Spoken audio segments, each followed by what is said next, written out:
it compliant with the Digital Services Act and GDPR and stuff like that? If that's all working fine, and also if the NHS ends up getting like better software and better tools to manage themselves, and if it's not going to cost an absolute fortune, because I recall that this was going to happen. I think in the Gordon Brown government there was this massive budget for a big NHS tech overhaul, and then it got canned or scrapped or something later on.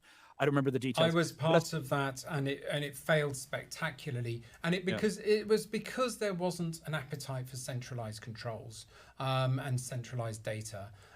Now there is. I mean, we're moving towards national identity, people's digital identity. People are talking about one big key concern that's been highlighted around US-UK trade deal involves data access, of course, as you mentioned, with US companies they're going to gain greater access to NHS patient data.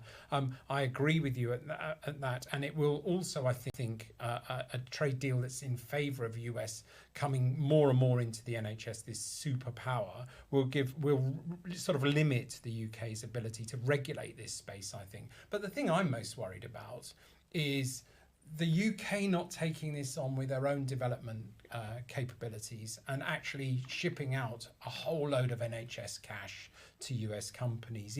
Even if it is better quality to start with, that would be, I think, an opportunity lost potentially forever. I don't know. I really don't. I mean, like governments, I sit somewhere so much in the middle on these kinds of questions. Governments trying to pick winners, and especially governments trying to lead software projects. Yes. I'm trying to recall a time where that happened where it wasn't a total disaster. I think I totally agree with you. And also, I mean, when I was working in the NHS, they didn't really talk about systems. They did talk about Microsoft as though that was the internet and that was systems. Now, we've talked enough about politics.